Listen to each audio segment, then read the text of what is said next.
basically gotten rid of 2 practice sessions, wanting to do these sprint races, and potentially increasing the calendar size at some point. Sometimes the customer isn't right. Sometimes the customer genuinely doesn't know their head from their ass, to be honest. I don't remember where I was when I first heard some of the, the rumors. I guess it really is just some rumor that somebody had posted that it kind of got out of hand. Liberty Media is an entertainment group. Tying it into Formula One would probably not be a great idea. You can't just keep adding Grand Prix to keep fans interested in the U.S. They're very strong when it comes to developing the car and making changes and getting the most out of it.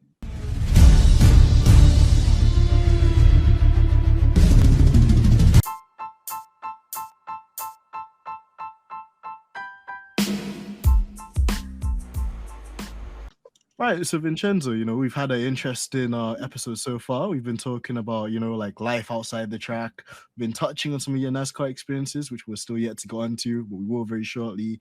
The new sprint race weekend, Taylor Swift gossip, and another rumor. I know Georgie's gonna be playing that song. Rumor has it, ooh, rumor. Listen, I'm gonna continue singing. I'm singing inside my head. Before I get clipped, there's one other rumor that we wanted to discuss before we get into the other stuff as well, Vincenzo. And it was, and I'm going to bring the source of this as well because I know they want their credit. It is from Matt Archuleta, which is an IndyCar kind of fan and gets a lot of kind of the IndyCar insight into most things before they happen. And actually, the article also was written by planetf1.com, so shout out to them as well. Definitely going to credit them for this article. Rumors have it, Vincenzo, that Liberty want to buy IndyCar and turn it into American F1 feeder series. Now, again, like, is this something that's come across your radar over the course of the week? On top of that, is there any potential benefits of Liberty trying to buy IndyCar? And, considering that you went to NASCAR at the weekend as well, is it the sort of thing where you sit down and say, IndyCar is IndyCar and NASCAR is NASCAR? Like, they should have their own identities and their own heritages, and they shouldn't be seen as a stepping stone into F1? Or, like you mentioned, is this F1's marketing scheme to make F1 the kind of pinnacle of all motorsport, and then to have all of these other kind of motorsport disciplines as segues into the, the grand kind of finale as such? What's your take on this rumor? Well, from what I heard, IndyCar refuted the rumor and said it's not true. Mm-hmm. So I'm happy to hear that. I don't know. I don't think they should sell. I don't think it would be Liberty Media is an entertainment group. Mm-hmm. Tying it in, it's a sports entertainment group. Tying it into Formula One would probably not be a great idea, but I get the thought process if it was to happen. Here's the thing. The Penske Entertainment, they purchased the Indianapolis Motor Speedway and IndyCar series in 2020. They've only had it for not even 2 years, or not even 3 years. Sorry. So I don't see them being interested in selling. I don't see the benefit. I also think that IndyCar is in a unique position right now to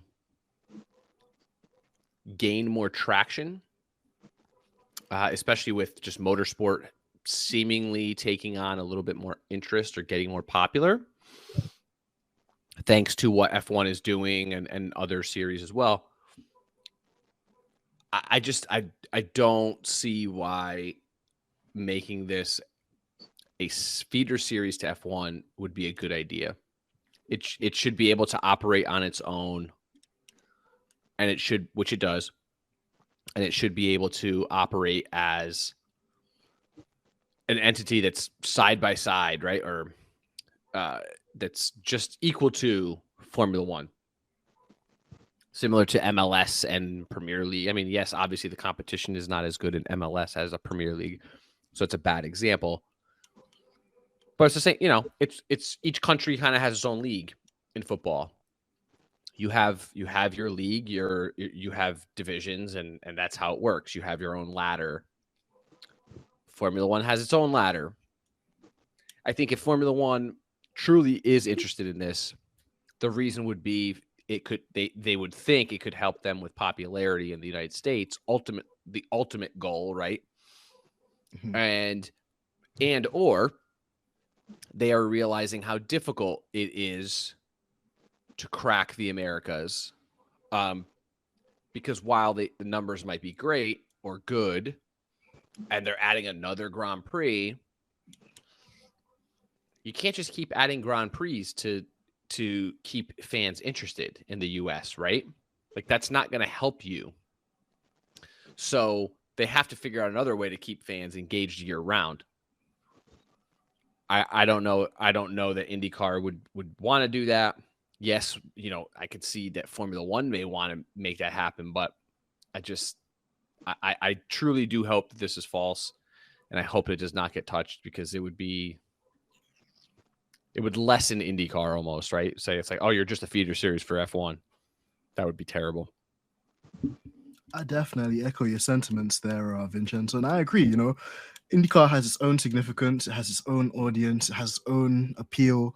For many years, I think there's been a kind of snobbery or like a rivalry between like some Americans and some Europeans as to, what really is the grandest kind of open wheel series, whether that's IndyCar because it's a spec series and ultimately there's more emphasis on the driver and team, or F1 because like it's the pinnacle of motorsport engineering, and you have also the kind of classics like a Monaco, but then like you mentioned, IndyCar has its kind of prestigious races like the Indy 500, and there's so many drivers like Mario Andretti, Pablo Montoya, all of these kind of superstar drivers, and obviously dynasties like you could say Penske that have this program in IndyCar only for it to then become like a stepping stone to Formula One, which I was quite concerned when I saw that too.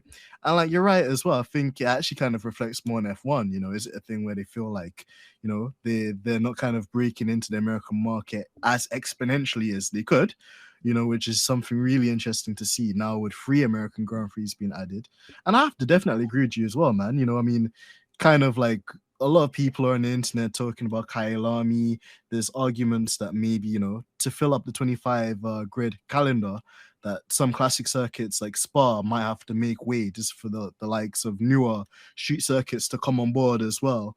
It's a really interesting one, and like it's the first time I've ever really seen like another motorsport series being dragged in, as kind of like a bargaining chip or almost like a chess piece, in part of an elaborate kind of thing to continue to build the value of the sport. So it's interesting, and even though it sounds like it could be very far-fetched for now, I'm still kind of glad that we addressed this rumor, and at least as well we talked about it, because it's so interesting, and it's almost like 2 universes. It's like WWE, it's like having SmackDown and having Raw, and then seeing 2 complete different universes kind of blend and merge together. And for some people they might think, ooh, sounds a bit interesting, but I think like you and I, in a more traditional sense, yeah, it's it'd be tough to kind of see like IndyCar lose some of its value or some of its shine just because of F1 and their kind of like approach. So definitely agree with you.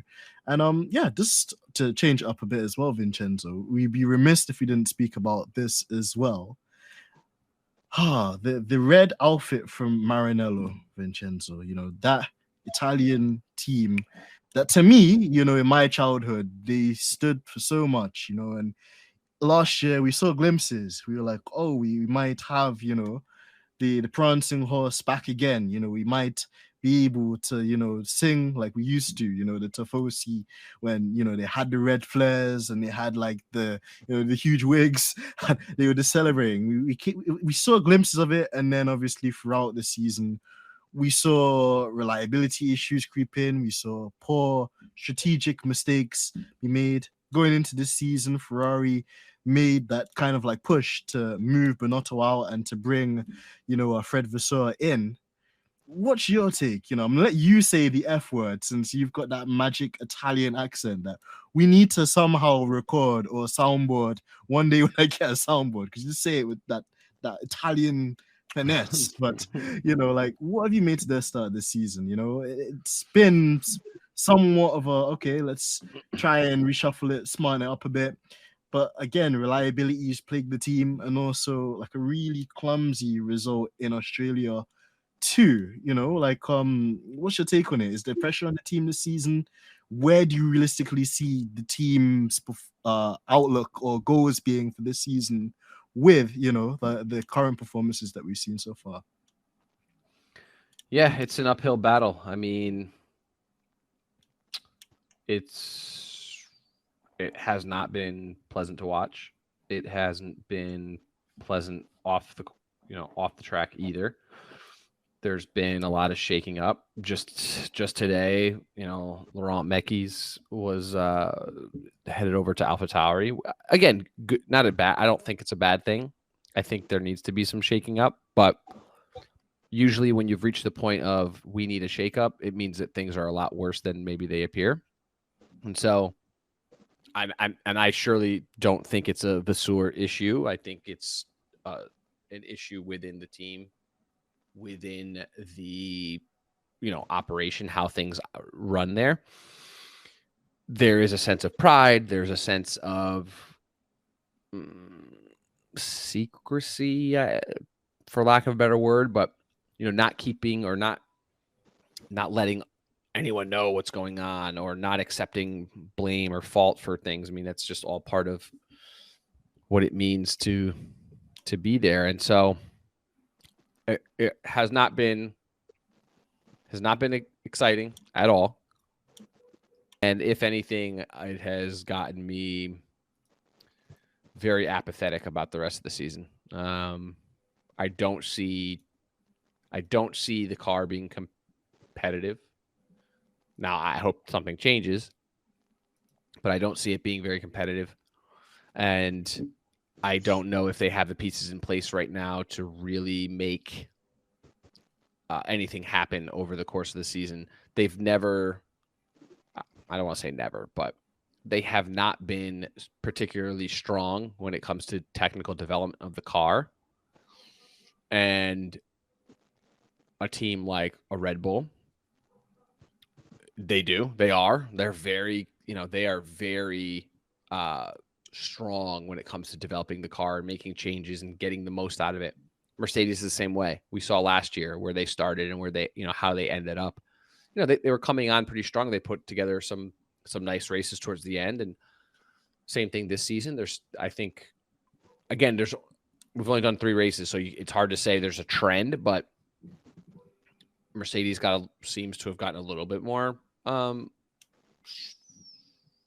maybe some things together over the last race. Also, it's their power unit that's powering the Aston Martin. So that's got to be pretty positive for Mercedes. When you see things like that, and then you look at where Ferrari is, and even their customer team, the other teams with Ferrari engines, it doesn't look super competitive. I don't know. Some of the tech people I say still think that they have the most powerful engine on the grid. I don't know, but if it's unreliable and you have to constantly turn it down because it's going to blow up, what's the point? So I'm pretty disappointed this season so far, and it's I will say it's gotten me interested in some other series that maybe I hadn't before, and I'm just taking it as an opportunity to do that. Man, I definitely can empathize with you on that one, Vincenzo. And trust me, that was me literally last year around this time. Like, we had the W13 at the time. It was supposed to be that car that, Mercedes owed to Lewis after what happened, in 2021. And like you mentioned, just when you see performances and a car that's not competitive, and then that coupled with some kind of strategic things that don't go in your favor, it can be quite frustrating, and it's one of those things where a lot of pressure was put kind of onto Ferrari by the fans, by the Tifosi, just generally by a lot of the media people as well. And then to kind of come this season, we're expecting them to kind of pick up where they left off last year and kind of go up, but instead it's kind of stagnated. It is frustrating, and I mean, I kind of like, again, I think there's a lot of parallels between Mercedes fans and Ferrari fans in this kind of era, because even with Mercedes, we've kind of had Mike Elliott in terms of the aerodynamic design of the car. Again, when we saw the zero side pods and stuff like that, we're like, ooh, this could be something spicy. And then, when it gets thrown on the car and you see the porpoising from last year, and then you see this year, still having a huge engine failure, like what happened to George Russell, like it's not the most reassuring thing. And I guess, like you mentioned, there's positives as well, because other customers at Aston Martin seem to be getting more with that power unit in their package and making steps forward. So that's always a positive. But then, like you mentioned too, it's a sticky one. Is it the personnel that change? You mentioned Lawrence McKees, which is a huge kind of like figurehead at Ferrari. So to see him kind of go down the road to AlphaTauri is an interesting one. Also, to be fair, we're seeing the same thing with Mercedes, and like obviously James Allison kind of coming kind of from the sideline overview position back to actually one of the proper aero designers as well, and kind of putting a bit more foresight just in terms of the design of the car as well dynamically. So it's interesting to see kind of what the teams are doing in this kind of midlife phase of these new regulations that came in last year and have been continued onto this year. And like you mentioned as well, like obviously Ferrari have such a heritage, not just in Formula One, obviously as well. They've got this series in terms of GT3, and it's actually a complete new like GT3 car, the Ferrari 296 GT3, which is absolutely stunning, man. Beautiful car. But then also you've got Ferrari's, contentions in the FIA World Endurance Championship with the hypercar program. And that looks really awesome as well. So just like you mentioned as well, Vincenzo, like what I implore fans to do as well, not just because like Ferrari aren't doing as well as they should, or Mercedes aren't doing as well as they should, but there's so much more to motor racing than Formula One, and so many different series where manufacturers still take part. And if you love a car brand manufacturer in one series, you can kind of see what their exploits are and who their other drivers are in other series. But yeah, it's a really big head scratcher, isn't it? Because it's a case of, well, at this rate, who can catch Red Bull? Then, is all this kind of stuff about the cost cap and the wind tunnel time and the sliding scale, is that really going to do anything? And just generally as well, if Red Bull kind of walk the next couple of years into 2026, which I guess is the next big kind of rule regulation change, philosophically, have the rules achieved what they maybe were set out to achieve, which was to make the racing more closer, and maybe to kind of help the midfield teams and the kind of lower ones on the back of the grid a bit more condensed to the ones at the front. It's an interesting one. And if I'd ask the next question, what's your kind of like take on that too? About the regulations you're asking me? Yeah, no, just generally, man, because like we're kind of in that thing of, we love Formula One. It's like our bread and butter. But if it's just like, a Red Bull winning every single race weekend, how long is it, before the viewership stagnates? So it becomes kind of, too predictable, which is a criticism that we hear quite often. Yeah, I mean, so two separate comments. Regulation. This is actually happening in NASCAR right now at the moment as well. They're struggling with, they came out with a new car, the next gen, whatever, and their numbers were up last year, and now they're coming down. They're coming back down to reality. Because the racing, what they wanted it to produce didn't necessarily work, because now teams are figuring it out, which sounds eerily similar. One, you had Of course. pretty impressive racing early on in the season last year, but as teams started figuring, specifically the ones with more money, it immediately made like we were right back to normal, or back to pre-regulation, where it's okay, someone's going to dominate, and then second year of racing, teams had even more time to figure it out, and now you have you have domination. Hand in hand with I believe it's going to go hand in hand with audience numbers, TV numbers, all of that. I think the more you try to tweak things, the less time you give. I don't know. I think the less time you really are giving fans to get settled into it, right? Like, oh, let's make a change. Let's see what happens. And now it's like, well, that change is making crappy. So now let's implement something else. The sprint, right? Now we're hearing them do the sprint. And it's like, okay, the sprint's going to be exciting for a little bit. And then it's just Saturday's numbers are going to start to drop. And then they're going to say, let's implement something else. It's like you're just chasing the next best thing constantly. I don't think that's sustainable. I agree. I definitely agree. I think you've hit the nail on the head there, Vincenzo. And it's a kind of double-edged sword, isn't it? In terms of you want to try new things, you want to try and be very evolutionary in things and concepts that you want to try out and do. But at the same time as well, you mentioned in this kind of era where everything's kind of cost cap limited, or you want to try and kind of level out the playing field and kind of reduce kind of overheads and spending on carbon emissions, on carbon footprints and stuff like that as well. It's really tricky to kind of find that fine line.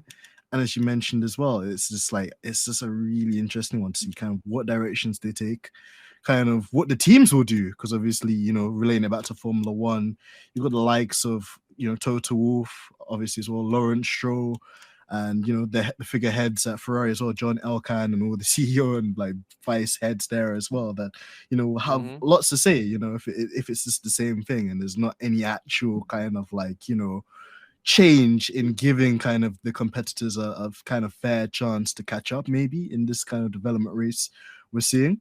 But then, yeah, also, I guess on the flip side too, it's one of those things where it's like for us, likes of you and myself as well, to try different, series and to kind of see the world of F1 as well. Because, there are similarities, but then also there are things that are quite different too. So it's interesting just to hear your take on that, And as we round this one out, Vincenzo, kind of final one we wanted to ask you as well was, what are your predictions for the Azerbaijan Grand Prix? I'm gonna do it by sprint qualifying actually, and then the actual race itself. What are your top three predictions for the sprint quali and the actual race itself?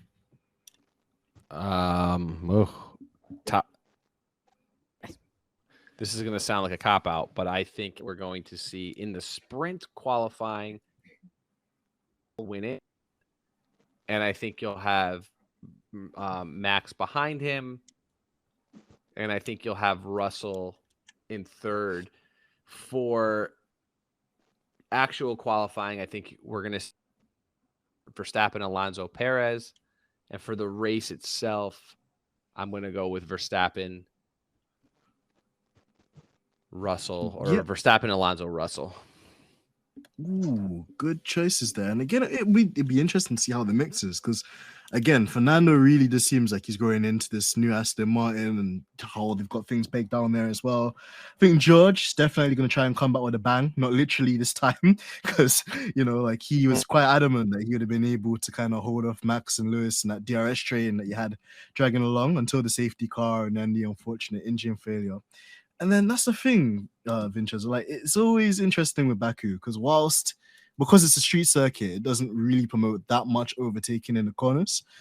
It does kind of lead teams to go around things in a strategic way. Like you get the teams that will just kind of do their own race, and if they have to double stint, they'll double stint and put 2 sets of tires on and pick the fastest way. And then you get some teams that will try and just do the lonely one stop on the kind of thing that a safety car might come out, and then they'll be able to change their tires whilst everyone already pitted, and then gain track position anyway and hold it by pitting under the safety car. We've seen that like numerous times over the last couple of years as well, because always a crash or always a tire failure, with it just being such a high-speed circuit too. So it'll be interesting to see, you know. And yeah, one definitely I think that people will put more eyes on just because of this revised sprint setup as well for the weekend. So definitely interested to see, and we'll be holding you to your predictions as well, bro. So let's see what happens. But final thing as well, Vinny, before we let you go, yeah, you know, could you talk to us more just about any upcoming projects, your experience as well from the NASCAR kind of weekend as well? I know that you've kind of been sprinkling in some of your answers, but just generally any other funny stories or interesting things you think the listeners might want to know. And also, before we wrap it up as well, Vinny, what did you make of Charles Leclerc's new song? Charles Leclerc has gone from full-time professional Ferrari driver to part-time piano player, and he released a song on Spotify, which was very unexpected to say the least. So yeah, what's your take, man? And yeah, like, you know, like, let's hear what you have to say on those things. I haven't heard the song. Ooh, controversial, my friend.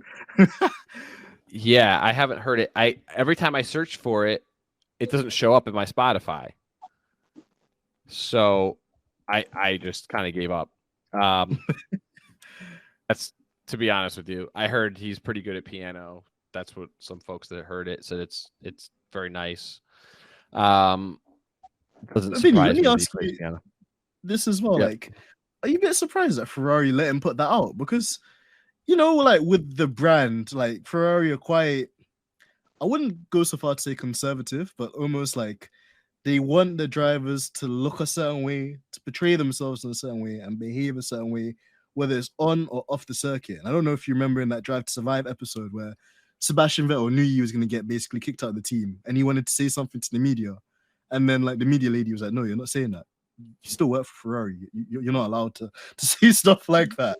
You're surprised that they're kind of giving the drivers a bit more flexibility to do stuff like that, because that's kind of unheard of. I've never seen a Formula One driver in their actual full-time thing like release a song. Is this like a changing of a guard thing? Do you think it's just because maybe the championship isn't on, so they're kind of giving Charles some kind of creative freedom to do what he wants? What's your kind of take on that from the commercial point of view?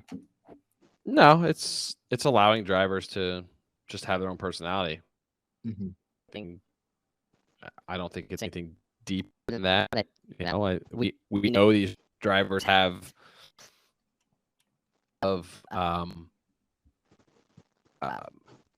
other interests, and right. I mean, this is good. This is what drivers should be doing. They should be able to have interests and take advantage of those things outside of, and you see it in other sports, right? There's plenty of athletes that do other things. Liberty's definitely embraced and has given them freedom to do more. And so I love this for him. I don't think it has anything to do with the championship. I'm sure he does this anyway to keep himself kind of relaxed and chill regardless. So yeah, I'm happy for him. I'm proud that he gets to do this. I think this will relax him even more. Maybe he's like, cool, I'll get out of my own head and I'll just go focus on the piano when, you know, racing or when I'm not on, and when I'm on the track, I'll focus on the track. I mean, his performance it hasn't suffered. Is the problem, but he's not like suddenly a bad driver because he's released one piano song. You know what I mean? No, I agree with you. And to be fair, I mean, from my perspective, I think it's a cool thing too, because I also play like an instrument. I play guitar, and Lewis, that's the kind of thing where the Ferrari Mercedes rivalry will probably end up going, Vinny, because like how did Charles release a song before Lewis, man? That's the thing that caught me. Like I was expecting Lewis to. True. Didn't Lewis do something a couple years back where he sampled something? Man, like he does his own thing on the side, but also he's basically, there's this identified like feature artist that's on I think it's Christina Aguilera song called Pipe Down or something like that. And then like another singer called XNDA, which sounds exactly like Lewis Hamilton. And for years, we've been trying to pressure Lewis into admitting it's him, but maybe he doesn't want to come like full circle with his like music career just yet, because the guy's got so many different things outside the circuit. But yeah, man, I was just like, damn it. Definitely, I was like, damn it, you guys let Ferrari beat you to the music kind of scene as well. Damn it. But yeah, no, I agree with you. I think it's important, for the drivers to have the outlets creatively. And yeah, even Lewis, he's one that's going out and doing his fashion, doing his movies, doing his music. And when you give him the right car, it doesn't seem to phase him. So I definitely echo your points there. And then on the other side of things as well, Vinny, like, tell us more, like, how was the whole NASCAR experience outside the stuff you already told us? And what other, projects or exciting things can we look forward to hearing from you on in relation to any upcoming experiences or projects as well? Yeah, the NASCAR experience Talladega is fantastic. I'm going to be in some of my newsletter stuff, as well as I'll continue to be tweeting about it. It is like the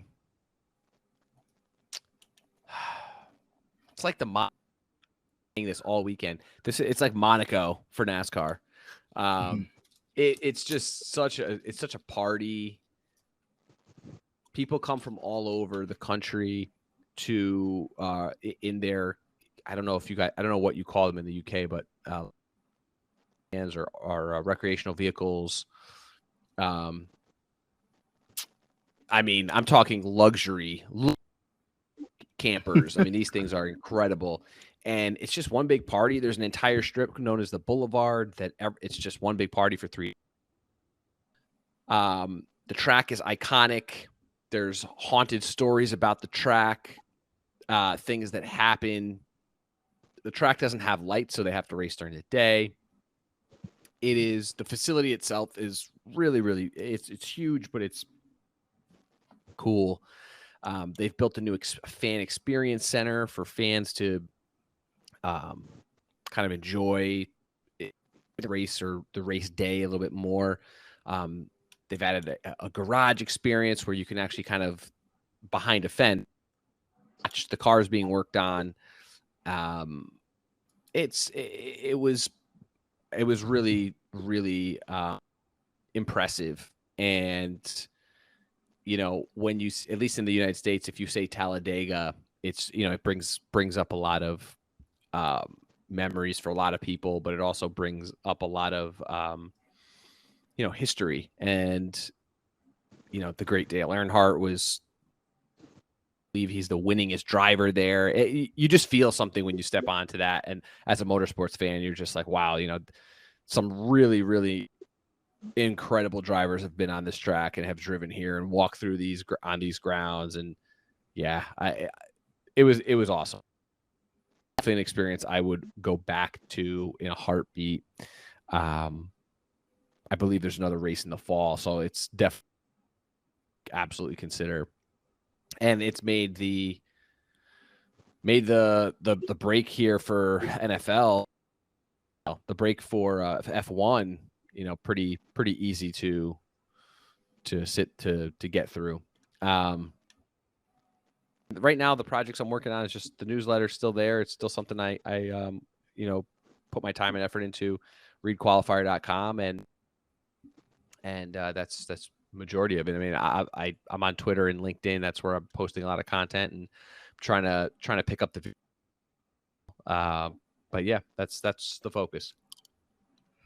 Thank you so much, Vincenzo. Honestly, and that's really awesome as well, just to hear about the experience and to kind of get that insight as well, because we all kind of pride F1 kind of on this halo, but I think people fail to kind of see that motor racing outside of F1 is just as cool, just as interesting, just as engaging, and just as fun to experience as well. So, thank you for kind of giving us those insights as well into the world of NASCAR, because something we definitely as a podcast need to try and get more coverage of as well. And, we're definitely spurring you all the way as well, bro. We love the content, we love the insight, we love the discussion as well. Big shout out to you and the work you do for the newsletter, thereadqualifier.com. Make sure all our listeners go and check that out and obviously subscribe to that as well. Amazing source of information and hot topics in the world of motorsports, business, and the rest. And yeah, Vincenzo, man, just keep up the amazing work you're doing, bro. We're so proud of you. It's an honor to always have you on this show and to chop it up on things, whether it's Ferrari, whether it's F1, whether it's this kind of commercial stuff in and about the thing as well. You're a superstar. So thanks a lot, man. Anytime. It's a pleasure being here with you guys. Thank you so much. And guys, this has been Stripping the Dipping podcast here with your usual co-host, AMG Dens. Man, I'm missing my co-host, F1 Black, though. So big shout out to Black. And hopefully he'll be back with us soon. And, we just wish him and his family all the support and all the love in the world right now. But yeah, this has been Georgie Stripping the Dipping. Special guest Vincenzo Landino in the building. Always a pleasure. And yeah, make sure you like, make sure you share, make sure you subscribe. And until next time, guys, it's been your boy AMG Dents, and I'm out. Peace. Hello and welcome to the Stripping the Dipping podcast. You're joined by your usual co-hosts, the MDM, the modern day Morgan Freeman, aka AMG Dens, baby. And we're blowing up bombs inside here because, as always, we like to have explosive energy, explosive podcast episodes, and of course, some amazing fiery guests as well to help me season this very, very delicious episode. So, we've got our resident Italian stallion in the building. This guy is business. When this guy, when our guest jumps out, he's jumping out of a white limousine and then jumping into a Ferrari, then to jump into another Ferrari, then to get chauffeured in a limousine to his destination. That's how extravagant our guest is. And of course, he's actually a returner from season 1 as well. So without further ado, we're really, really excited to announce and to welcome to the show again, Vincenzo Landino. My bro, Vincenzo, how you doing? Hey, how are you? Good. Thank you for having me again. It was a pleasure the first time, and so I'm glad to do it again. This is good. Bro, we love it, man. We love it. We always love your insights as well. You have such a kind of foresight into the world of marketing, into the world of F1 and kind of the ins and outs of it behind it as well, from the commercial aspect, which a lot of our listeners want to find out more about or, have lots of inquisitive questions about. And man, bro, it's been an interesting kind of 3 weeks without the circus, to be honest, bro, because there's been no F1. We had the Australian Grand Prix last time out. We're heading to Azerbaijan literally in a couple of days' time. But before we move on to that, Vincenzo, I've got to ask you, because you are a personal friend of the show, and it'd be rude not to ask, man. Bro, how's life? How's Amy? How's dad life? You got to give us a dad update in this upcoming response. And what did you get up to, in the last 3 weeks in the absence of Formula One? Yeah, dad life is great. It's the biggest blessing. It is absolutely changed my world, but it's a good thing. It's an amazing thing watching the baby grow. She's already 1, which is really kind of just, I can't believe it, because I think the last time I was on the show, she had just been born. And yeah, she's already a year old, which is time just, there's no construct, or time, I'm sorry, time is just a construct. It exists. I feel like it's just days, weeks go by, she keeps changing. We keep almost measuring time now as, in terms of where she, the development. She's in this crawling phase, and we don't even realize how many days or weeks go by. Oh, she's in this standing phase. Oh, she's in this eating. Now she's eating this solid food. Oh, now she's eating this. It's just wild. And I would never have dreamed of it being as good as it is. But yeah, so that's good. 3 weeks have been kind of great. I'll be honest with you. I told somebody else this. Happy that there was a break. I mean, I didn't want the break at first, and then I thought about it and I said, this is good. This is a nice team was or is right now. It was a good break. I ended up going to the NASCAR race this past weekend in Talladega, Alabama. Fantastic atmosphere. It was my first time there ever. I really got to enjoy. There was no F1 race, so I really got to immerse myself in that world for 4 days that I was there. But yeah, I'm ready to see what happens with this new sprint format coming up, and F1's back, so it's back to the back. Exactly that, Vincenzo. Like you said, back to life, back to reality, and yeah, like man, I'm so like super excited and super happy as well, just to hear on the personal side of things too, that you've been embracing kind of dad life, as you said, that your daughter's kind of developing, and it's like babies, they grow and you see them mold into a person, and you start seeing them pick up traits and just doing things and growing stronger and more wiser, and kind of doing the things that you expect them to do. It's really a thing that's beautiful, and it's nice that you can take those moments out as well, just to enjoy it, and to make those memories as well. So that definitely can't be understated. And then yeah, like you mentioned as well, in the absence of Formula One, obviously there's been other motorsports happening. We had the GT3 season kickoff last weekend. We had a bit of World Endurance as well, where the Ferrari boys have been touring their new hypercar as well, which looks absolutely beautiful. And like you mentioned as well, the NASCAR, which is really awesome. And I think we'll have to circle the block on that one, maybe towards the rear of the episode, just to get your take on that, and just to kind of get your experiences, see how you drive, like what the experience was like in the audience, and yeah, just how an experience at NASCAR race differs from like a Formula One event, because they're wholly two different sports with two different fan bases and two different ethoses as well. So definitely a great one. But hey, Vincenzo, let's kick it off then, because in the latest bombshell that we've got, new sprint weekend format for the Azerbaijan Grand Prix. Now, question to you, Vincenzo, is what's your initial reaction been to the kind of shake-up of the format again?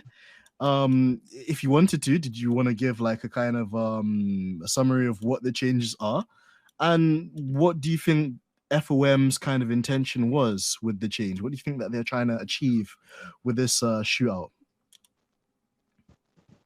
Yeah, well, you mentioned the shootout already, but the new format is essentially Friday we'll have a free practice, and then qualifying for the Grand Prix on Sunday. Saturday, we'll have the sprint shootout or qualifying for the sprint. That's basically what they're calling the sprint shootout. And then on Sunday, you have the Grand Prix. So you've basically gotten rid of 2 practice sessions, which is, I guess, as a fan, is great, because, practice 3 turns into really just, I guess, practice 1 and 3 a lot of times get kind of, from a fan perspective, kind of boring. So you have 1 free practice now. That's going to be your setup time. You have to go right into qualifying for the Grand Prix that same day after 1 time or 1 hour around the track. Sprint shootout, there is three sessions, like an SQ1, SQ2, SQ3. It is very quick. It's going to be 20 drivers, 12 minutes, 15 drivers, 10 minutes, top 10, 8 minutes. So that's a half an hour, 30 minutes of sprint shootout, or AK, sprint qualifying. Then for the sprint weekend in Baku, they've decided to do 2 hard, soft. Tires are, I think there's a limit for the sprint shootout. So it's 1 medium for SQ1, 1 medium for SQ2, 1 soft for SQ3. What do I think about all this? I don't have thoughts right now. I don't want to say anything without having, watching it. I understand that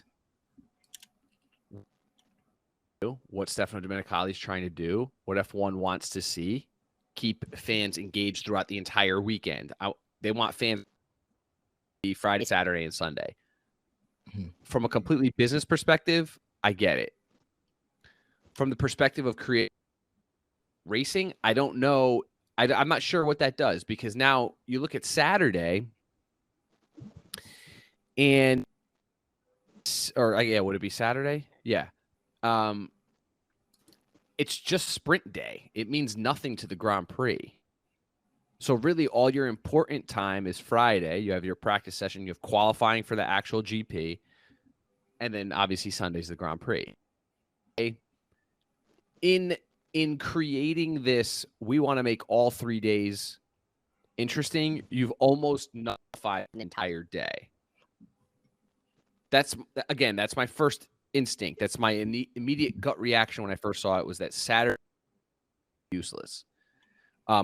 Aside from, obviously there are points up for grabs on the sprint race, but overall it's still not the Grand Prix. It's a shortened race. You have the qualifying for that. I mean, are people watching qualifying to begin with? So qualifying for the Grand Prix to begin with, are they going to really watch a qualifying for a sprint? I don't know. If you are at the track, I think this is great. So this is good for folks that are actually traveling to races. You have something going on track for 3 days. Actual racing, as opposed to, 2 days of just testing. So it's good for that. Again, I don't know. I don't want to make comments yet without actually seeing what the product, how it looks. Like, how is this going to affect teams? The way they set up their cars? How is this going to affect the way they, the time they have to make changes and whatnot? Will it affect the actual on-track product on Sunday if they don't have acclimation time to set up the car properly? Is it going to ruin the product, the Sunday product? If all of this works well and the Sunday did, then I think they'll be okay. But I don't know. Again, I don't know until I see it. I think that's a really neutral and fair kind of perspective to rail on it as well there, Vincenzo. And I agree with you in your kind of summary of it too, in terms of the business aspect. Of course, you can kind of see how they've commercially tried to reconstruct the format to get that engagement, to try and kind of captivate maybe the more short-term fans, maybe the fans which aren't from the traditional kind of era of watching the sport as well. And like you mentioned, if you're actually there at that race weekend Grand Prix in person, it must feel like you're getting like a lot of value for money, because you're getting a lot more racing, and you're getting to see more of the cars actually in a competitive format rather than just kind of practice, qualifying, and then race traditionally. But then kind of to dig into it a bit deeper, Vincenzo, because like we've already had a couple of fans write into us as well about this. What does this do for like the remote fans, like the fans that watch from TV? Because I think a really good point that somebody made was, what if, like, for example, they work Monday to Friday, and then because of the way that the new format kind of sits at the moment, they'll miss the practice session, which is not really, I guess, the biggest thing on earth, unless you're really into following the new techs and the new kind of parts dropping on the car. But then also they're missing the qualifying that sets the grid order for Sunday. And even this in this season, lots of people can kind of make their comments about qualifying and say, well, it's only just qualifying and get points for the race.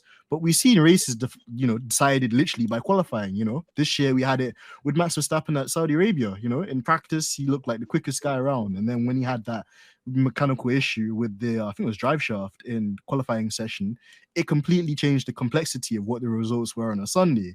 And some of those fans have kind of written in and said that they feel a bit aggrieved, or in a sense that the FIA or F1 management or Liberty, they're not catering for the people that would tune in. And as we've discussed in a previous episode, Vincenzo, like, I guess equally, whilst obviously there's a lot of money in the commercial aspect of it, it is also, I guess, important to try and retain the eyes on TV and the engagement kind of remotely from the network's point of view.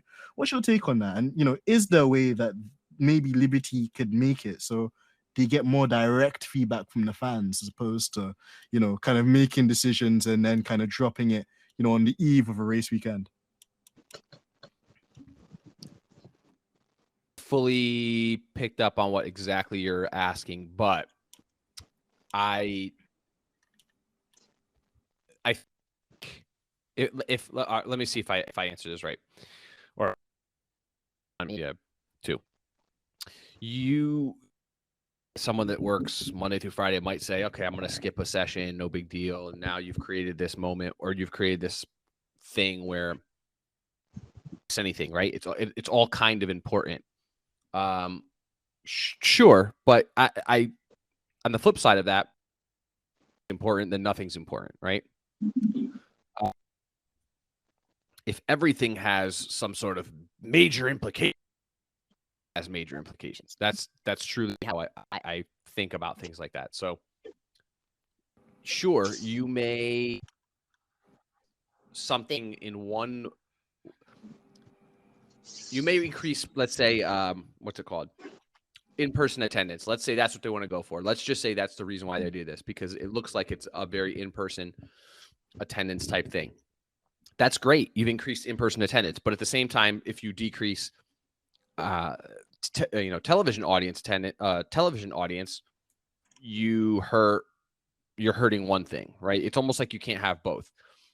Mm-hmm. So my guess is F1 is looking and saying, okay, our TV numbers are up. We need to now boost our in-person numbers. So how do we fix that? Mm-hmm. But you can't fix both things at the same time, right? One may suffer no matter what, unless you're a sport like football or NFL or I don't know. I don't know. Those are the two sports that come to my head right now. Yeah. Mm-hmm. American football and world football, where every match is pretty packed, right? For the larger teams, of course, there's teams that are not as good that are always going to suffer, and that's just the fact of the matter. But for the top clubs or the top teams, or let's say most of the teams, they sell out their stadium, and the numbers are always through the roof when it comes to TV numbers. But there's one game once a week. That's it. Much shorter, a shorter season in terms of how much time it occupies on the calendar. F1, you have something that occupies almost 75% of the year, if not more, which is fine. But the more races you add, the less of a Super Bowl or a World Cup you're creating, which is what I think they want. So more races, more sprints, more this, more that. It's just diluting the main product, which is the Grand Prix. And I think that if you focus on better races, now let me step back for a second. If you were to tell me they were going to go down to a 17 race calendar and do sprints at every single one of them or most of them, I'd say awesome. But you're talking about wanting to do these sprint races and potentially increasing the calendar size at some point. Or again, we're hearing things like 25 races, 30 races. Those two things I can't separate in my brain. Because to me, it's just like, okay, now where's the importance of these races? Where is the true incredible races we're going to get? You're going to get some really bad. If this was a 30 race calendar, speaking of NASCAR, 36 race calendar, there's plenty of really crap races on the calendar. And I talked to a bunch of NASCAR folks from, around the NASCAR world this past weekend, and they all say the same thing, like, oh yeah, this one's not a great race. This one's not a great race. There's 36. Not everyone can possibly be good. If you cut out the ones that are not that great and you just focus on the ones that are really good and making those the best you can be, whole different world. Same thing to F1. I say the same thing to F1. Stop adding, start making the ones you have bigger. Start making the ones that are good bigger and better. Put all your energy on that. But anyway, I'll stop there. No, I think that was a really kind of balanced and good take as well there, Vincenzo. And I agree, I guess with these things, it's hard to kind of prioritize both of them. And like you said, I guess now they're kind of looking for that live audience and trying to kind of build the infrastructure of attendance in person for those fans that can make it out and travel to the different races, but like you also mentioned too, in one aspect, if you overdo it, you risk kind of diluting the brand, diluting the sport, diluting the product. And also, like we discussed as well, you get some kind of fans which, they're not fans that are like attending fans in person, but they contribute to the viewership on the TV. And then if they can't, make it to watch qualifying on a Friday, then you're immediately kind of canceling them out as well of the viewership numbers too, which is a really fair point. So definitely, and I'm not saying that nobody's going to watch these things, right? Just like I'm not saying that I won't watch them. I just think you're giving more people an opportunity to say, it's not important. It's just a sprint. So again, I know it's kind of a neutral answer. I know I'm not being as opinionated on it as I possibly could, but I genuinely am just not sure what it's going to look like. There's talk of adding more. A lot of these sprint races, having 12 sprint races, is that a good thing? Is that a bad thing? Are these tracks the right tracks to have them? Right? Like I'll say one thing I don't agree with. I don't think that Baku is the right track to trial this out on. But okay, I'm not in charge, so. Well, you say that, Vincenzo, but I mean, at the end of the day, it's the consumer that. When I was working in the motor industry, the one thing that like the general manager would always come in and slam his desk on the table and say is, the customer's always right. And being on both sides of it, sometimes the customer isn't right. Sometimes the customer genuinely doesn't know their head from their ass, to be honest. But sure, in context of F1 and the average fan, they have a general idea. And I think, you're right to kind of give the answer you did. I would have given exactly the same one, because it's one of those ones where until we try it, I guess we won't know.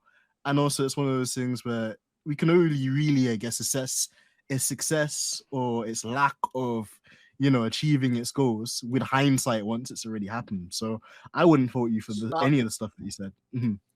I want to say this. There's a quote from Steve Jobs. You know Steve Jobs, right? Oh, of course, man, Mr. Apple himself. All right. So it's just a quote from Steve Jobs, and I think it fits pretty well with what we're talking about. He said, "Some people say give the customers what they want, but that's job is to figure out what they're going to they do." I think Henry Ford once said, "If I'd asked my customers what they wanted, they would have told me a faster horse." People don't know what they want until you show it to them. That's why I never rely on market research. Our task is to read things they're not yet. That is exactly what F1 is trying to do. They're just trying to get that. That's why I started right from the outset. I don't know how it is. They're trying something. They're going to say, hey, we don't know if people actually want this or not. And you know what? This could be the greatest thing ever. I don't know. This could blow away all numbers in the history of any. I don't know. Maybe. I think this is the mentality that they're taking. They're taking a Steve Jobs approach to this. Let's give the customers what we think they want, or what. Let's show the customers. Let's show the audience what they should want, and then we'll judge based on that, or we'll decide based on that if it's if it's good or not. And where we're at, I don't think this is a let's listen to our customers type thing, because they're proving every step of the way that they're not. Perfect example. If they were listening to the audience, they would have a race in Germany, a race in South Africa, a race in Malaysia, but they don't, because they know something we don't, right? And so they figure that this is the best way to get whatever outcome they're looking for, which at the end of the day is a higher valuation for the sport, more money coming into the sport. So this is what they choose to do. Yeah, I agree. It's an interesting one. I think only time will tell. And also, like you mentioned, at least they're kind of being consistent with the methodology that they're taking with it. So really interesting one, Vincenzo. And listen, let's spice it up. Let's chop something new in there as well, because another kind of big headline that came out of the weekend, bro, was apparently Mr. Senor Fernando Alonso split up with his long-time girlfriend, which apparently is an F1 reporter. So talk about conflict of interest there. But jokes aside, Fernando Alonso split up with his partner, and is rumored to have a bit of a thing going on with Taylor Swift, which is a complete madness, to put it in North London terms there, Vincenzo. So let me ask you, man, what was your reaction to this kind of like stumbling across your desk? You know, like do you know anything about it concerned to what everybody else is kind of seeing or said on the internet? And also just from like the marketing and kind of commercial aspects of it too. Is this something that, you know, wily old fox like Fernando Alonso could potentially play with, you know, considering his profile, considering where he is in his career, considering, you know, like the fan base he has? Is this kind of something which him and F1 could play on, you know, to add to their marketability, you know, with such a kind of like groundbreaking, successful singer like Taylor Swift? Yeah. I don't remember where I was when I first heard some of the, you know, the rumors. I guess it really is just some rumor that somebody had posted that it kind of got out of hand, but it's taken on some legs. And I know in the media center this weekend at in Talladega at the NASCAR race, one of what the reporters actually asked Bubba Wallace, our driver, about it, which was really weird. And he was like, really? What? And so it's definitely something that's taken on a life of its own, and it's grown some legs. I don't think it just got so big. The rumor got so big that Fernando has just going all in on it, right? I don't see Taylor Swift doing it, saying anything. Like she hasn't made any comments about it, but Fernando, he's made some funny TikToks using Taylor Swift songs. He's referencing some of her songs in his captions, and I think it's hysterical. Good for him. He's making himself relevant with the fan base, and